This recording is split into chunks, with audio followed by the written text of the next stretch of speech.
Welcome to the SchiffGold Friday Gold Wrap, your overview of this week's precious metals news. It's Friday, January 10th. I'm your host, Mike Maharrey. Thanks for tuning in.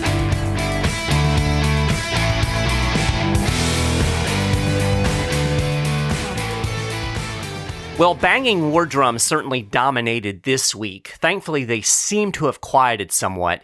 The Iranians retaliated with missile strikes after last week's U.S. airstrike that killed one of their top generals.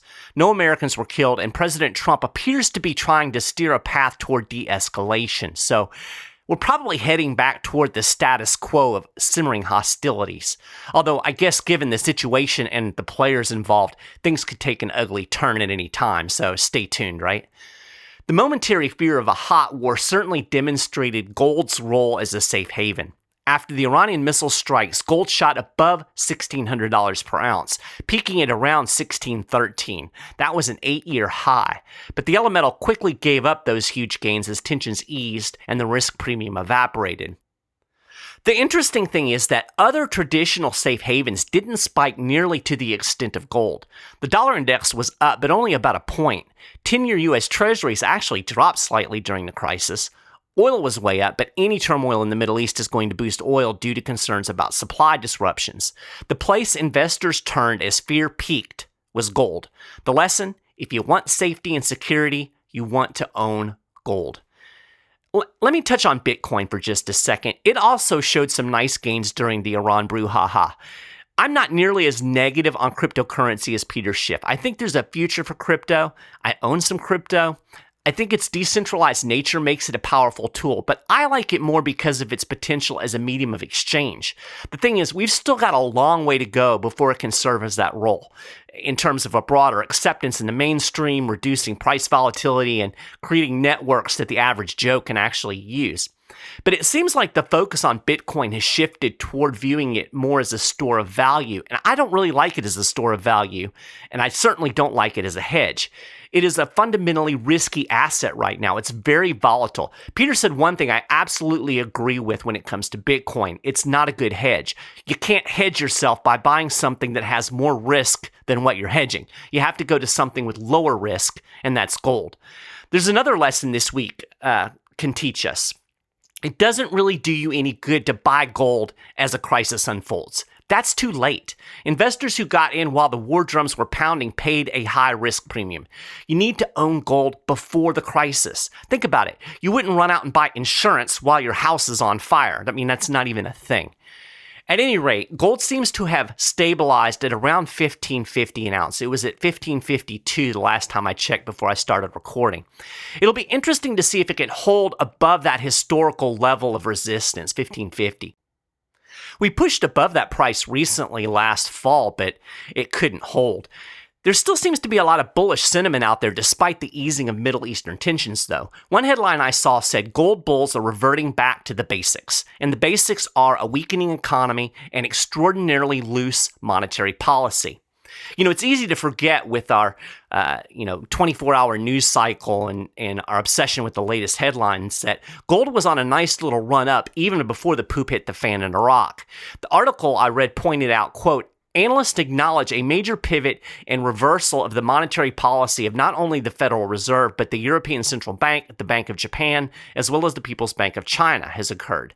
There are actions central banks globally have been taking that are highly supportive of gold pricing, end quote. I talked about this at length in last week's Gold Wrap, so I'm not going to go into it again. I'll link to it on the show notes page. I'll just remind you that interest rates are exceptionally low.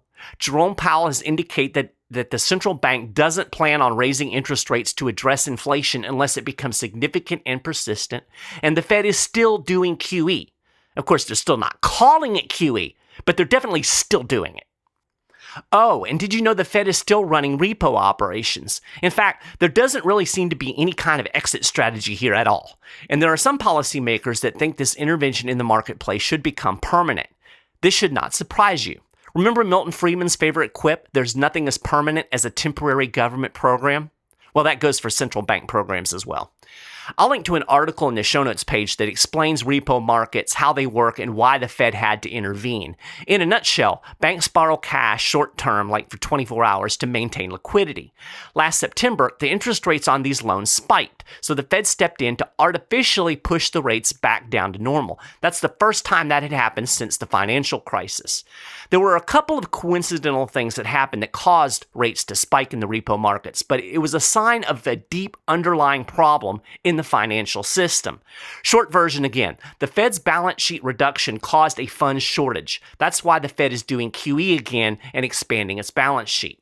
So here we are almost 5 months later, and the Fed is still doing emergency repo operations. In fact, the Fed has become a dominant player in the repo market. It simply can't just get up and walk away from the table. The Fed's intervention altered market dynamics, as Reuters noted, allowing dealers to borrow cash at a cheaper rate than is available from other market participants, which discourages firms from borrowing in the private market they used before the Fed began to intervene. Shocking, I know. So the Fed will reportedly continue injecting tens of billions a day into the repo market at least through January. The minutes from the last FOMC meeting indicated that the central bank would like to begin tapering repo operations this month, but it said it may have to stay in the repo game until at least April. If I were a betting man, I would put money on the Fed still being in the repo game in May. According to Reuters, some financial firms are urging the Fed to stay involved permanently through a standing repo facility.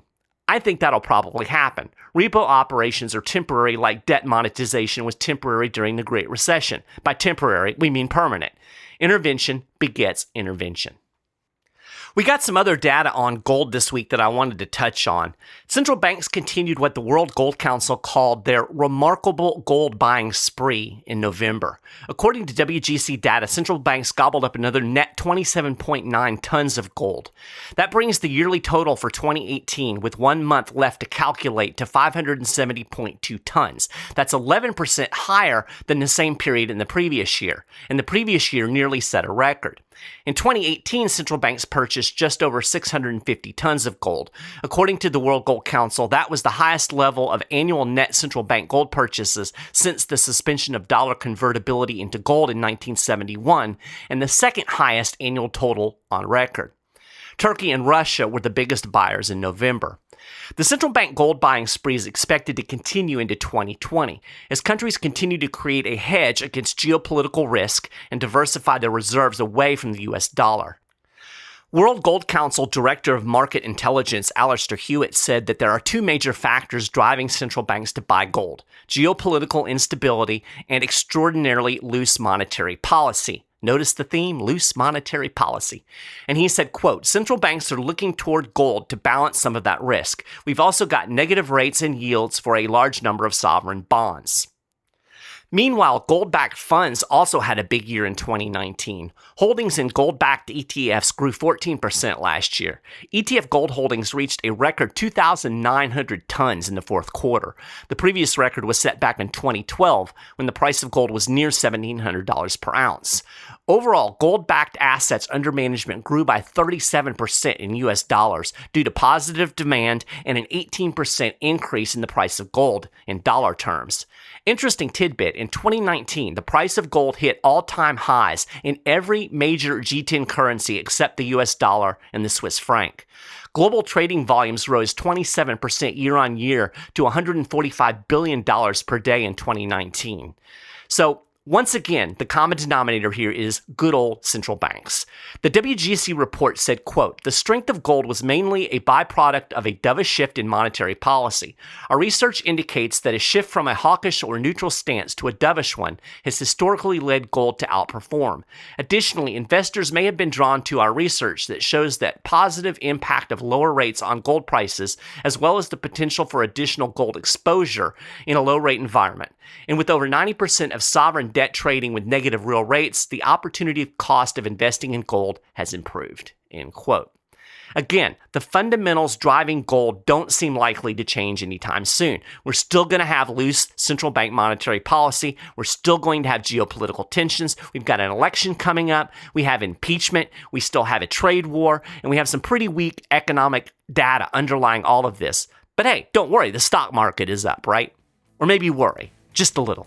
And if you are just a little worried, this is a good time to build your hedge. Like I said earlier, you don't want to buy gold as the next crisis unfolds.